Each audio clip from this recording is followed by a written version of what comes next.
Umiinit ngayon ang usapan sa social media matapos maungkat ang umano'y selos umano ni Eman Bacosa kahit hindi pa naman malinaw ang tunay na relasyon nila ni Jillian Ward. Ito ay kasunod ng kanyang cryptic post na pinaniniwala ang may kinalaman sa aktres, dahilan para makatanggap siya ng samut-saring reaksyon, kabilang na ang pambabash mula sa ilang netizens.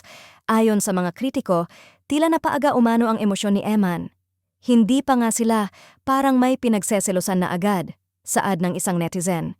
May iba pang nagsabi na baka raw nasobrahan sa pagpapakahulugan ng kanyang post, na para bang nagpapakita ito ng pagiging possessive kahit wala namang opisyal na label sa pagitan nila ni Jillian.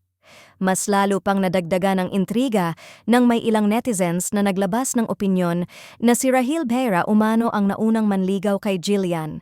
Dahil dito, lalong pinalakas ang hinala ng iba na baka si Rahil ang tinutukoy sa viral post ni Eman, isang lalaking hindi niya kayang kalabanin dahil ito ang posibleng pinipili ng aktres. Kung totoo man na nauna si Rahil, baka doon nang gagaling ang hugot ni Eman, komento ng isang fan.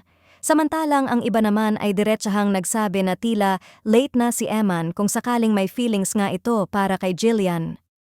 Gayunpaman, may mga fans pa rin na dumepensa kay Eman at sinabing natural lang ang makaramdam ng selos lalo na kung may espesyal kang tinitingnan sa isang tao.